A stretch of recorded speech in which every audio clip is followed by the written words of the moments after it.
సొలొమోను జీవితంలో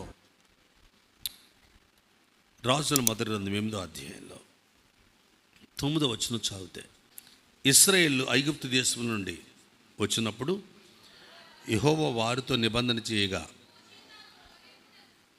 మోషే తాను హోరేబు నందు ఆ పలకలను మందసములో ఉంచాను. దానిలో ఆ 2 రాతి పలకలు తప్ప మరి ఏమీ లేకపోయాను. పెద్ద మందిరం కట్టాడు సొలొమోను. కట్టిన మందిరంలో మందసం పెట్టాలి. కట్టిన మందిరం దేనికోసం? మందసం కోసం. జాగ్రత్తగా వినాలి మీరు. కట్టిన మందిరం దేనికోసం అండి? మందసం కోసం. మందిరం సుందరంగా కట్టాడు. మందసం తెచ్చి పెట్టబోతే మందసంలో ఉండవలసినవన్నీ లేవు. 2 రాతి పలకలు తప్ప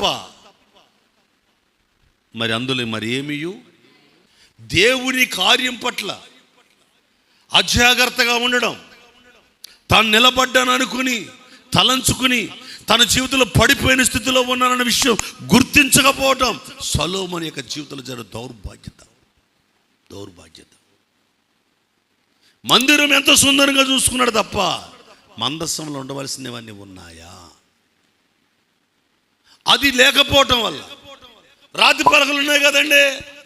రాతి పలకలు అంటే అది కేవలం మనుషుడు మోసే రాసిన, చేత్తో రాసిన పలకలు మాత్రమే. దేవుడు రాసిచ్చిన పలకలు ఆల్రెడీ పగలగొట్టాడు మోసే గారు. మందసములో మనిషి దేవుడే చెప్పాడు, కానీ రాసింది మనుషుడు. కానీ మనుషుడు చెయ్యని కార్యము 2 ఉన్నాయి. అది మన్నా, 2 చిగిర్చిన ఆరోను కర్ర. ఈ 2 మనుషుడు చేయలేదు. ఆ 2 కోల్పోయాడు. మనిషి రాసినవి తప్ప, మనుషులు ఆశించినవి తప్ప, మనుషుల కొరకు తప్ప దేవుడు కోరింది కనపడట్లేదు. అందుకే మిమ్మల్ని ఈ మాట చెప్తాను. మన్నా ఎవరు ఇస్తారు? మనుషులు ఇచ్చారా? మనుషులు పండించారా? పంట వేసారా? అదేనా బయట నుంచి వచ్చిందా? పోని పూరెండ్లు పెట్టాడా మందసంలో? లేదే.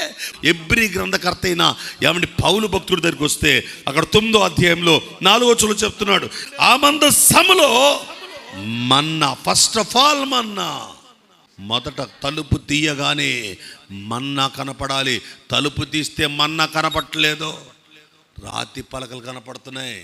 వినేస్తున్న వాక్యం రాసుకుంటున్నాం, పట్టుకెళ్ళిపోతున్నాం. ఎన్ని సంవత్సరాలు వినేస్తున్నావో, కానీ మన్నా మాత్రం లేదు. మన్నా అనగా పరిశుద్ధాత్ముడు.